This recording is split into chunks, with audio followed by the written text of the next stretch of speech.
Hello students, कैसे हैं आप लोग। क्लास 12th में हम लोग PYQs कर रहे हैं। लगभग हमारे सारे चैप्टर्स हो गए हैं।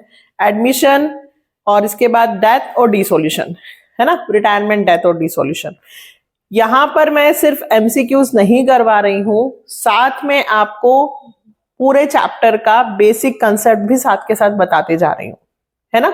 तो जब भी आपकी एग्जाम्स हो उससे पहले ये सारे शॉर्ट में देख लेना, इससे सारी जो कि कहाँ कहाँ हम गलती करते हैं वो चीजें हमें याद रहेंगी, ठीक है।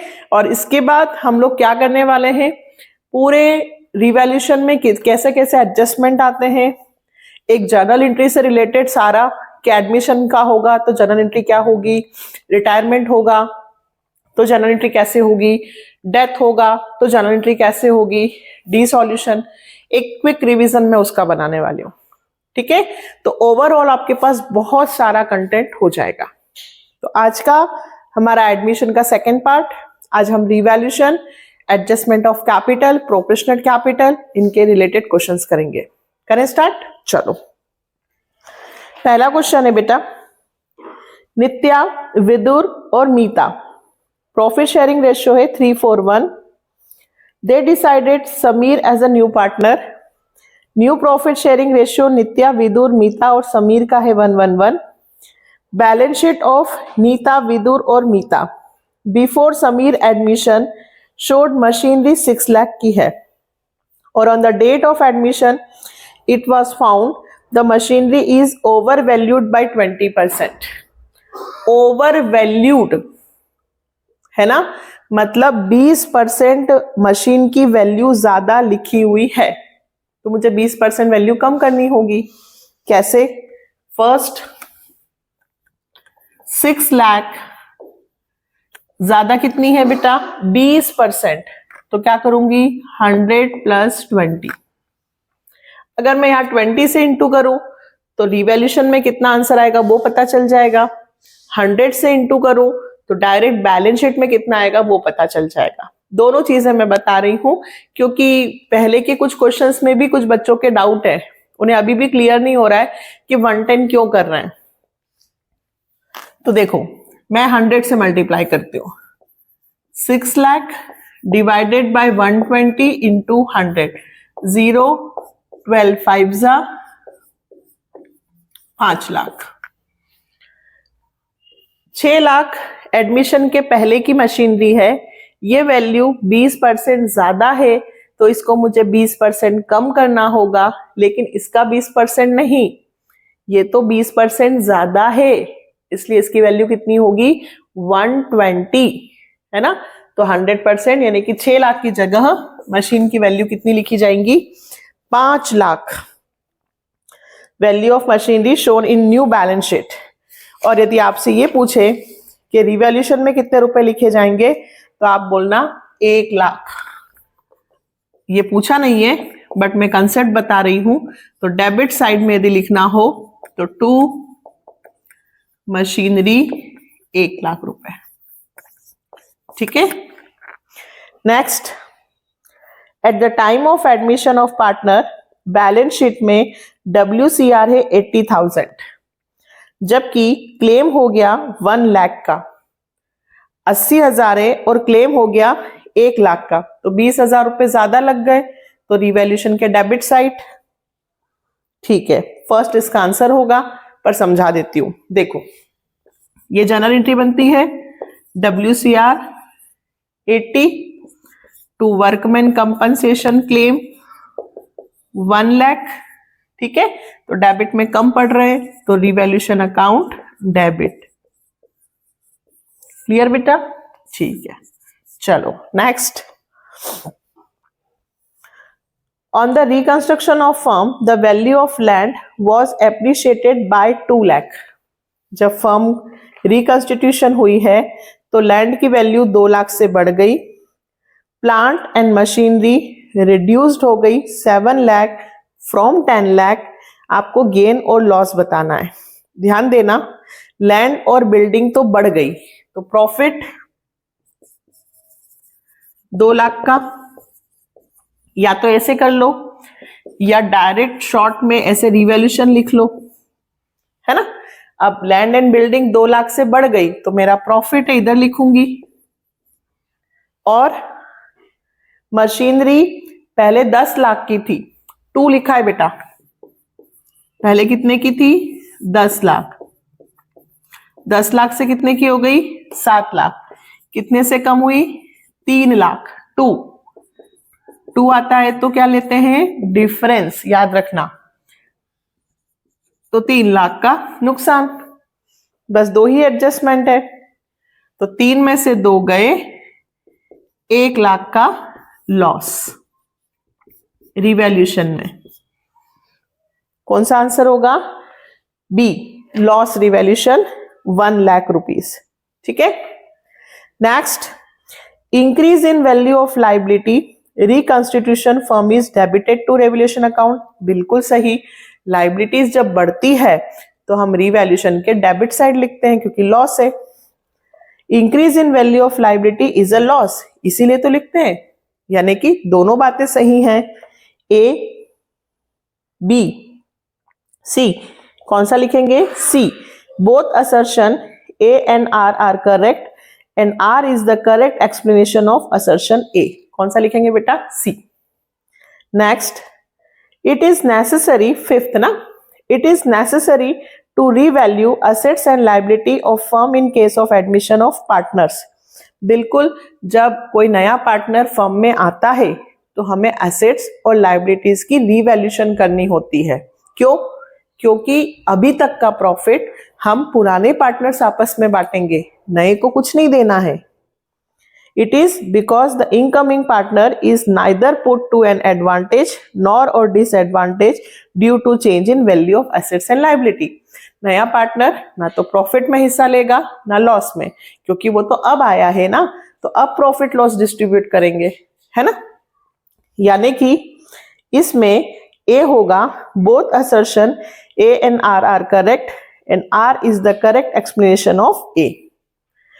Next, sixth, Gopal and Govind partners हैं equally. They admit Chetan for 1/3 share in profit. On admission debtor whose dues of 5,000। ठीक है, पहले हमें डेटर से 5,000 रुपए लेने थे। On admission were earlier written off as bad debt paid 4,000 in full settlement. Bad debts recovered 4,000 will be debited to and credited to. तो भाई हमारे पास पैसे आए, देखिए हमने तो बैड डेट में लिख दिए थे 5,000 रुपए, हम तो ये मान के चले थे कि 5,000 रुपए हमारे डूब गए हैं, लेकिन हमें वापस पैसे मिल गए 4,000। मेरा बैड डेट रिकवर्ड हुआ है, तो बैंक या फिर कैश, हमारे पास पैसे आए तो डेबिट क्या होगा? बैंक या कैश।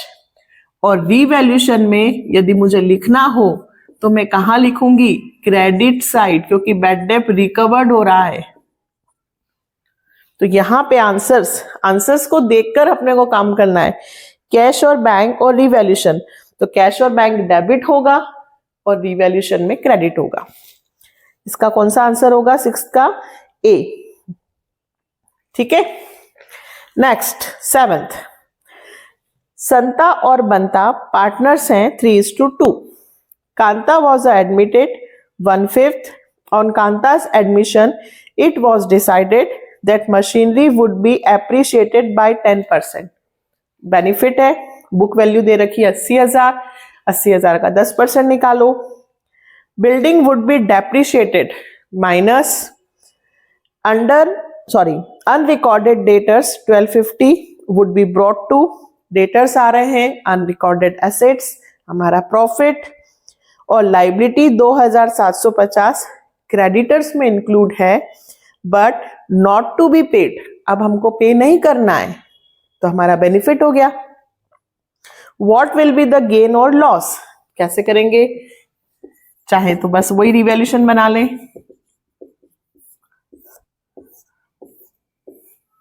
पहला बोले बेटा, फर्स्ट वाला है मशीनरी वुड बी एप्रिशिएटेड, तो 80,000 का 10% ज्यादा हो रहा है, बेनिफिट 8,000। बिल्डिंग 20% कम करना है, है ना। तो 2 लाख का 20% कितना होगा, ये 2 लाख का 20% ऐसे कितना हुआ भाई, 40,000। फिर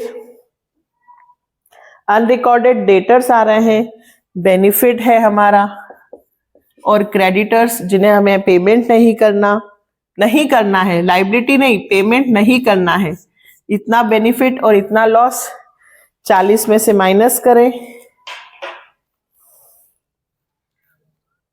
8 प्लस 1250 प्लस 2750, ये 3 हमारे प्रॉफिट थे, लेकिन लॉस फिर भी बड़ा है, 28,000 का हमें फिर भी अभी भी क्या हो रहा है, लॉस। तो कौन सा आंसर है इसका, लॉस 28,000। ठीक है, बिल्कुल एग्जाम में आए हुए क्वेश्चन है, 21-22, 21 में आया हुआ क्वेश्चन है, रिवैल्यूएशन से रिलेटेड, एडजस्टमेंट से रिलेटेड, रेशियो से रिलेटेड, ये सारे मैं आपको करवा चुकी हूं और अभी करवा रही हूं, ये बिल्कुल अच्छे से ध्यान रखना। नेक्स्ट बेटा 8th, सीमा और टीना पार्टनर्स हैं, 3:2, they agreed to admit Reena, new partner कौन है, Reena, on that workman compensation fund stood in balance sheet 50,000 रुपए, liability against workman compensation fund is determined 20,000, which is to be paid later in the year. What will be the journal entry for treatment of workman compensation fund on the admission of new partner? बेटा जी, जब कोई नया partner firm में आता है तो पुराना reserve, पुराना जनरल रिजर्व, WCR, IFR सब पुराने पार्टनर्स आपस में डिस्ट्रीब्यूट कर लेते हैं। यहाँ पे आपका वर्कमैन कंपनसेशन फंड है 50 का और 20 का क्लेम हो गया, यहाँ मैंने बना रखा है, देखो फिर से बताती हूँ, 50,000 का रिजर्व,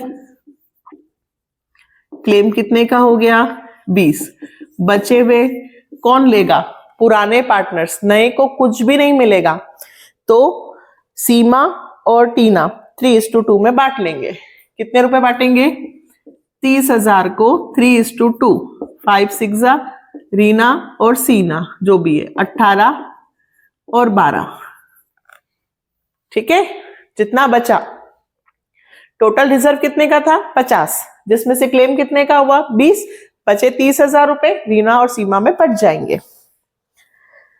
कौन सा इसका आंसर, बी वाला है ना, ए नहीं लिखना, 30,000 नहीं, पूरा नहीं, ये भी नहीं होगा, ये तो रिवैल्यूएशन करके दिया है, सी वाला होगा। Workman compensation fund 50 to workman compensation claim, revaluation में नहीं लिखना है ना, क्लेम, तो ये कौन सा वाला लिखा है, C. Next 9th, at the time of admission of partner, what will be the effect of the following information? Okay, balance in WCR 40 and claim for workman compensation 45, तो 5,000 रुपए रिवैल्यूएशन में जाएंगे, है ना। 40,000 का रिजर्व है और क्लेम कितने का हो रहा है, 45 का, तो रिवैल्यूएशन में कितने जाएंगे, 5,000। रिजर्व से ज्यादा यदि क्लेम हो जाए तो कहां जाता है, रिवैल्यूएशन, सी इसका आंसर होगा, है ना। WCR और IFR बहुत बार मैंने समझाए हैं, बहुत वीडियो में बेसिक कंसेप्ट के साथ, बिल्कुल मत छोड़ना। MCQs में भी मैंने पूरे केसेस समझाए हैं, आपको आएगा ही आएगा। इतने सारे MCQs करने के बाद डेफिनेटली आपको समझ में आ जाएगा कि हमें कैसे क्वेश्चंस आएंगे। और मैंने ratio, shares, debentures, cash flow, admission, first chapter, सभी चीजों के MCQs बना दिए बेटा। नेक्स्ट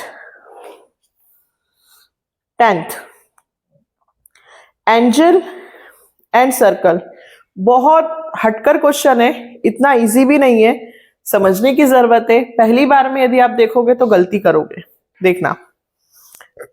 एंजल और सर्कल पार्टनर्स हैं, बैलेंस शीट में फर्नीचर दिया है 2 लाख का, स्टॉक 140, डेटर 162, क्रेडिटर 60, और स्क्वायर नया पार्टनर कौन है, स्क्वायर एडमिट हुआ है, रेशियो दे रखा है 235।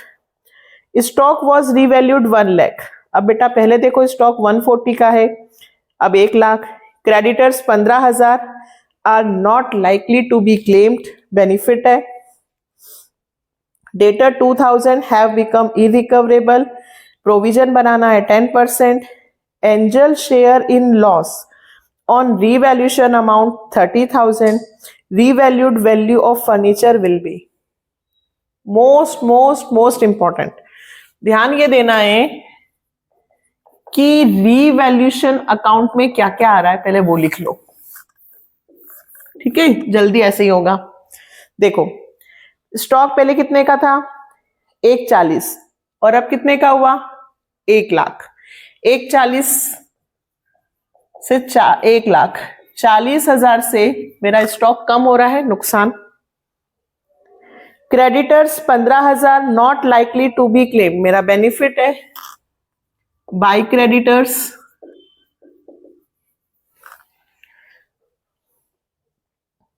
फिर डेटर्स 2000 हैव बिकम इरिकवरेबल, तो देखो डेटर्स आपके हैं 162 के, 2000 इरिकवरेबल है, माइनस किया 160। 10% का प्रोविजन है, ये भी ध्यान रखना। 160 का कितना, 10% है ना, तो 2 नुकसान पहले कितने का हो रहा है, 2000। फिर प्रोविजन कितने का बन रहा है, 16,000। फिर एंजल शेयर इन लॉस, अब आपको किसका दे रखा है, एंजल का शेयर दे रखा है। किसका बेटा, एंजल का। लॉस हो रहा है इस तरफ, मतलब रीवैल्यूएशन में आपको लॉस हो रहा है, एंजल का दे रखा है 30। अब ध्यान से सुनना, पार्टनर कौन कौन है, एंजल और सर्कल। फिर कह रही हूं ध्यान से सुनना, क्या इनका ओल्ड रेशियो दे रखा है, इनका ओल्ड रेशियो नहीं बल्कि न्यू रेशियो दे रखा है। अगर क्वेश्चन में ओल्ड रेशियो नहीं दिया है तो हम क्या मानेंगे, 1:1, यानी कि एंजल का लॉस 30,000 हो रहा है तो सर्कल का लॉस भी कितना होगा, 30,000। बहुत इंपॉर्टेंट बात है, जल्दबाजी में 2:3 मत निकाल देना। वो नया रेशियो दे रखा है स्क्वायर के आने के बाद, एंजल का लॉस 30 है तो सर्कल का लॉस भी कितना होगा, 30। दैट मीन्स फर्म का लॉस होगा 60। तो ये हो गया 75, 75 में से माइनस हुए, जो बचा होगा वो फर्नीचर, क्योंकि इन्होंने हमसे फर्नीचर का पूछा है।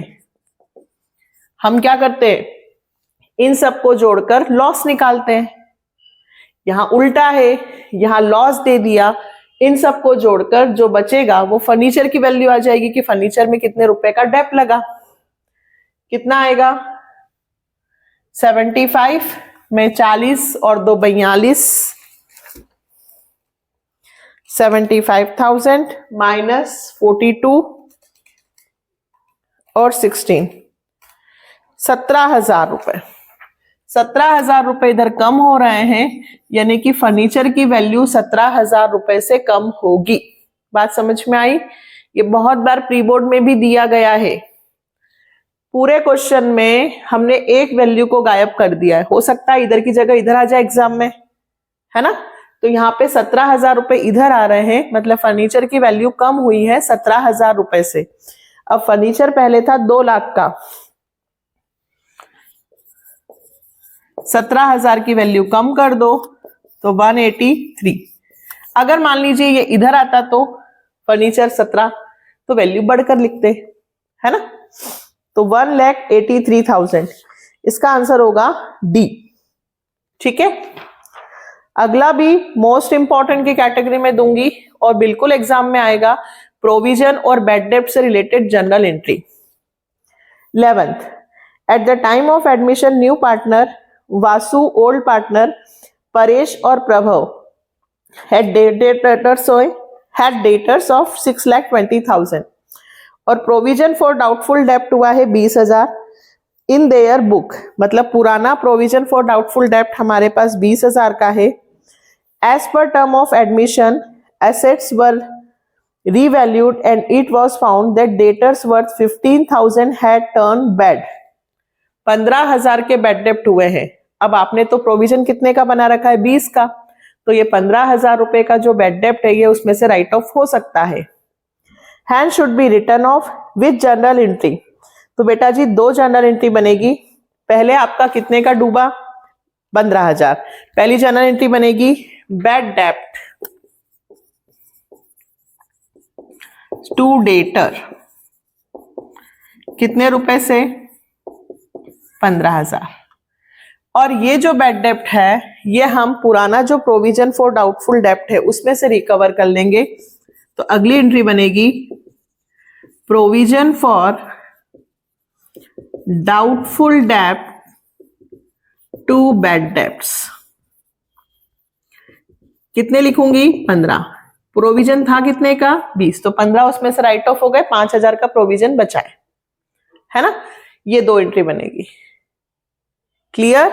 पहला कितने का बैड डेप्ट हुआ, डेटर में से उतने कम होंगे. और ये जो बैड डेप्ट है ये किसमें से राइट ऑफ होगा? प्रोविजन फॉर डाउटफुल डेप्ट. लायबिलिटी होता है क्रेडिट बैलेंस, राइट ऑफ करेंगे तो डेबिट में लिखेंगे. इसका आंसर ए.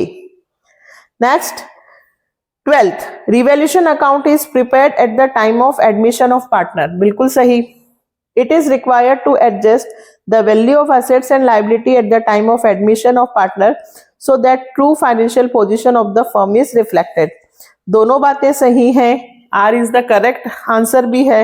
इसका आंसर क्या होगा? ए. बार बार हम यही सुन रहे हैं कि एडमिशन ऑफ पार्टनर में नया पार्टनर जब आता है तो हम पहले ही रिवैल्यूएशन बनाकर सारी एसेट्स और लायबिलिटीज की रिवैल्यू करके प्रॉफिट और लॉस आपस में बांट लेते हैं. अब 4-5 question adjustment of capital proportional capital से रिलेटेड. जहां आपको सबसे ज्यादा दिक्कत आती है इसका कंसेप्ट भी देख लेना कि प्रोपोर्शनल कैपिटल कैसे निकलती है. एडजस्टमेंट ऑफ कैपिटल एग्जाम में 6 मार्क्स के क्वेश्चन में यही आएगा. अभी जितना भी बताया वो रिवैल्यूएशन से रिलेटेड बताया. अब एडजस्टमेंट ऑफ कैपिटल. चलो तो एडजस्टमेंट ऑफ कैपिटल बेटा बहुत ध्यान से देखना, बहुत इंपॉर्टेंट है. काजल और लोरा 2 पार्टनर्स हैं. रेशो दे रखा है 5:3. They admitted Mady for 1/4 share. Mady brought 8 lakh as his capital, 4 lakh as his share of premium. नए पार्टनर का दे रखा है बेटा. काजल, लोरा और मैडी डिसाइडेड फ्यूचर रेशियो है 2:1. After all adjustment in respect of goodwill, revaluation और एसेट्स एंड लायबिलिटी, यानी कि एडजस्टेड कैपिटल है सब कुछ करने के बाद. काजल की है 15 लाख, लोरा की है 8 लाख. और it was agreed that partners capital should be proportional to their new profit sharing ratio taking Mady's capital. New partner के अकॉर्डिंग फर्म की कैपिटल को एडजस्ट करना है. और adjustment was made by bringing और withdrawn necessary cash as the case में be. आपको सिर्फ काजल का निकालना है कि काजल कितना पैसा लेकर आएगी. कैश ब्रॉड बोला है, दैट मीन्स उसकी पहले की कैपिटल कम होगी और एडजस्टेड कैपिटल ज्यादा. पूरा क्वेश्चन करने की जरूरत नहीं है बेटा, ध्यान दो. पार्टनर्स कैपिटल अकाउंट बनाते हैं, by balance, BD, general reserve, goodwill सब कुछ लिखते हैं, है ना. उसको करने के बाद काजल की कितनी कैपिटल आई है?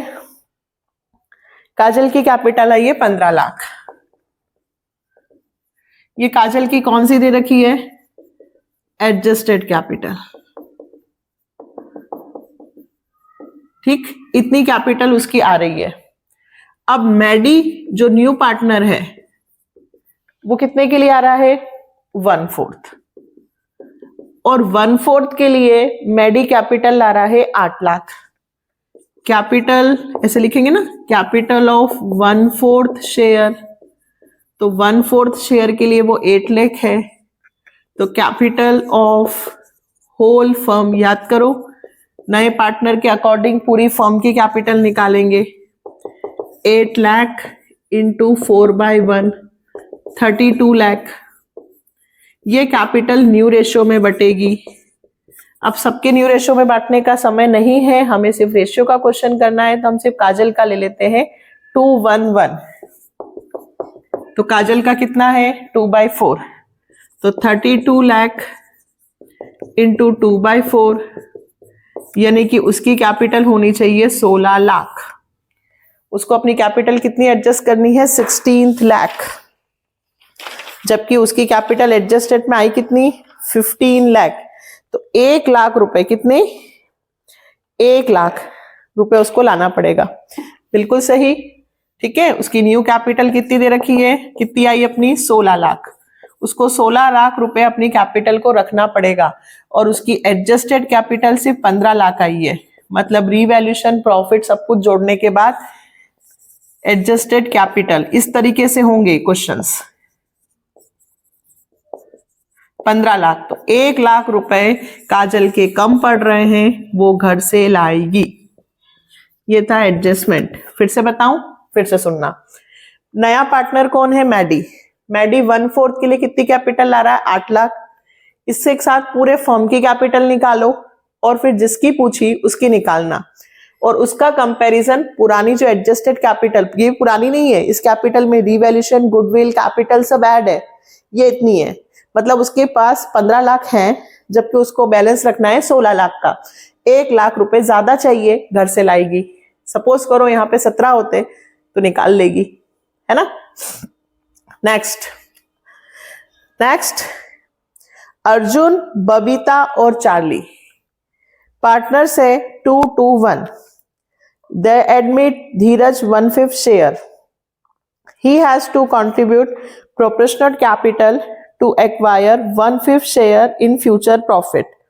On the date of admission, the capital after all adjustment relating to goodwill and devaluation of assets and liability Arjun, Babita और चार्ली की दे रखी है। कैपिटल ब्रॉट बाय धीरज। अब बेटा ये पूरा का पूरा प्रोपोर्शनल कैपिटल का हो गया। देखो 1/5 के लिए कितनी लाएगा, ठीक है 12 तक कर लिए थे, ये 13th हुआ, अब 14th। तो देखो 1/5 के लिए धीरज कितनी कैपिटल लाएगा, ये हमको निकालना है। और हमें जो एडजस्टेड कैपिटल दे रखी है सब कुछ करने के बाद, वो किस किस की दे रखी है, अर्जुन, बबीता और चार्ली की दे रखी है। अर्जुन, बबीता और चार्ली की कितनी दे रखी है, तीनों की कैपिटल। ये सब कुछ करने के बाद आई ये सारे एडजस्टमेंट 62, 52 और 36। Sorry,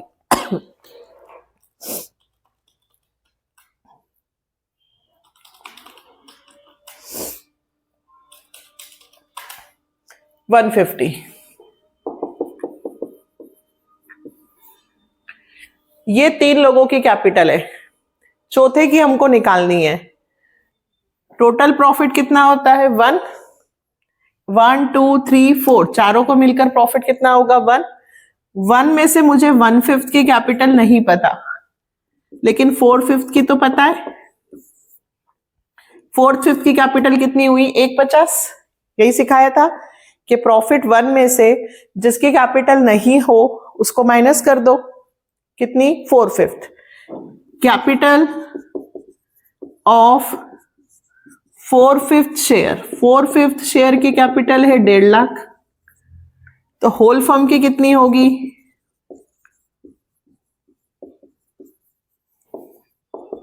1,50,000 into 5/4। फिर कहा था मैंने कि यहां कभी भी इंटू मत करना, क्योंकि मुझे फर्म की कैपिटल नहीं चाहिए, मुझे सिर्फ धीरज की चाहिए। एक लाइन और लिखूंगी, कैपिटल ऑफ धीरज, तो 150 इंटू 5/4 इंटू 1/5, 5 से 5 कैंसल, 150 का 4 में डिवाइड कर दो, 37,500। इसका आंसर होगा ए। सही है, समझ में आया? एक और बताऊं क्या ऐसा, ये एडजस्टमेंट कैपिटल और ये प्रोपोर्शनल कैपिटल, आपको 2-3 पार्टनर्स की कैपिटल दे देंगे और नए पार्टनर की कैपिटल आपसे पूछ रहे हैं, है ना? तो 1 में से पहले शेयर को माइनस कर दो क्योंकि उसकी कैपिटल पता नहीं है, और इसके अकॉर्डिंग फर्म की निकालो और फिर उसकी निकालो। ऐसा ही है, ठीक है? नेक्स्ट वीडियो में मिलते हैं किसके साथ? रिटायरमेंट के साथ। Bye, take care, hype, comment.